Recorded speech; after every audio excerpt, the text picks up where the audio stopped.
Hey, what's up, fellas? I'm Malicious Female Fan Steve-alicious here, back with the Pixel 6 finally updated. We have the, I guess we're going to call it the December update. We'll just roll it into January. We'll make it the January update with the much anticipated 100 bug fixes. So it's out. I've been using it for a day. We'll talk about it. Yeah, okay, they fixed a good portion of the things that I think were bothering a lot of people. I know I personally had crashing issues. I know I had the camera bug for sure. I had a lot of problems with the camera app. I had problems with the fingerprint sensor like everybody else did. I also had problems with the lock screen misbehaving quite often, actually. In fact, every time I lock the phone, it seems it's flashing or it's stuttering or it's doing something. The camera app's fixed. Nice, lag-free experience, focuses in nicely. I really don't have any issue there. The fingerprint sensor is about the same to me. It's still having the errors that it had. Not nearly as many as when it first came out. It's been pretty stable or at least consistent from November on. So I haven't really noticed a huge difference in an upgrade to the fingerprint sensor. So I can't really say a whole lot there. The screen fluttering and the lock screen stuff is still there for me. It still kind of is odd. When you close it, it'll flash back open, or it won't, or it'll go right to the always on display, or it does weird things. But that's a minor thing. I really don't have a problem with that. But the system UI stuff seems to be cleaned up. Not crashing a whole lot. Not a lot of stutters. Not a lot of problems with the refresh rate or all of that. When I did my last video on the Pixel 6, it was kind of saying, well, it's finally ready. And it was. It was to the point where the bugs were not overwhelming, where they were kind of, no software is going to be 100% perfect. We'll talk about that in a moment. But it seemed like it was to a point where it was usable, where I could keep my SIM in it and actually have a decent experience, or at least close to what they envisioned when they released the device. When first, I didn't have that experience. It's one of the few phones that I was excited about using that I took my SIM out of at first after a few days because it was annoying. Nobody wants to sit there and have their phone just crashing and hard resets and apps not working properly when they first get a device. And if you were somebody who was even more crippled by what was going on with Android 12 and you had to wait the 2 months, that's incredibly disappointing. And I want to talk about kind of the discussion surrounding the Pixel 6, because there's always a lot of noise. And I do pride myself on not being a Team Pixel member, but yet someone being who still likes this phone, right? So I'm not a hater. I like my Pixel 4a, 4 XL quite a lot. I like the Pixel 6 a lot. I think they've done some great things with the hardware. I think in the price range, it's the best build quality that you're going to get, hands down, by a lot, and not by a little, by a lot. For $599, you're getting a fantastic device here. But I do think that the Pixel, in essence, falls into a lot of nonsense. So, if you were somebody who got your device, and this is your only device, right? And you had to wait the 2 months, I believe that's inexcusable. And the way that Google handled this entire thing has been inexcusable. The kind of standoffishness that they had, even acknowledging that there were problems in the first place. Then saying, okay, well, there were problems, we'll fix them in the December update. There's 100 bugs that we're going to fix for the December update. And then just completely pushing that. Not communicating what was going on. Not saying, hey, listen, we messed it up a little bit. We'll pull it. We'll roll everything into January. And then they finally do. Well, end of January, kind of January. Well, here it is.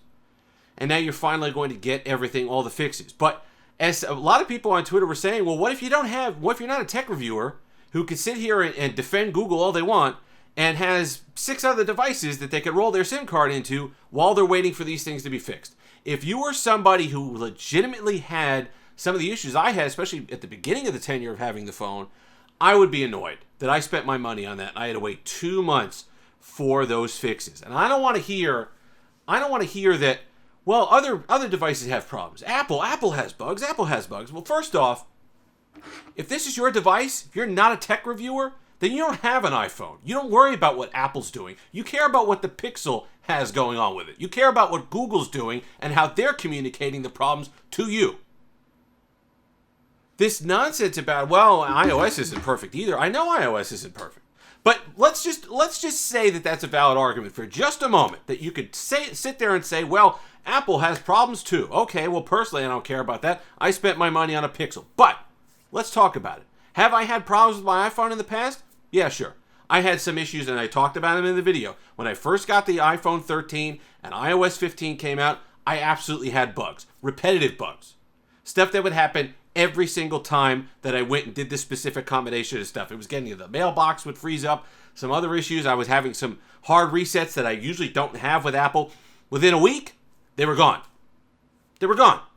And a lot of times you'll see on Twitter these people kind of scrolling up and having these issues and stuff like that. Apple bugs will happen. You'll lock the phone, and then you'll go about your business, and then everything will be fine. At least the majority of the time.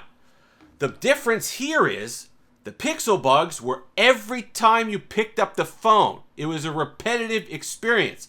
And it was portions of the UI. It wasn't these obscure things that you had to do. Oh, I have a glitch when I go into HDR with the iPhone. Fingerprint sensor. Every time I pick up the phone and interact with the device, I was getting a bug. That's annoying. And when you tout yourself as the pinnacle of the Android experience, and that's what everybody will tell you. We excused the hardware for years. We don't have to anymore. We excused the hardware for years. And people would jump up and down and say, well, I want that Pixel experience. I want that Android day one experience. Well, you haven't been getting it. You haven't been getting it. And not for a while now. And if they're going to sit there and say that this is what the Android experience should be, well, they have to get back to that. If they're going to stand on that and say our software experience and our user experience is better than any other device out there, especially in the Android space, well, then guess what? People are going to hold you to that standard. And they've come up way short the last 2 months. And I hope they take this as a lesson. That when you put out something like this and you have legitimate problems, communicate with people, let people know there's hope on the way, because they certainly did not do that with the Pixel 6. You were sitting there waiting, just sitting there hoping that eventually you'd see that update card start coming through and you get your bugs fixed. And it's not everybody. I know some people had a good experience with the Pixel 6. Bugs don't affect everybody. But I think we have to be fair and say that this was above and beyond the normal bugs that you're going to get and the growing pains you're going to get with a new device and new software in Android 12. Right? It wasn't just a few people having these one-off bugs and everybody blowing it out of proportion. There were news articles, Reddit posts. I've made 3 or 4 videos now on Android 12 filled, the comment section filled to the brim with people having issues, repetitive issues, the same issues over and over and over again. That's saying that there's something wrong with your software. Maybe not your device. All right, maybe the Pixel 6 hardware is just fine. I'm sure it is. But Android 12, until you're telling me I could get my Pixel 6 with something else, Android 12 and this are married, connected at the hip.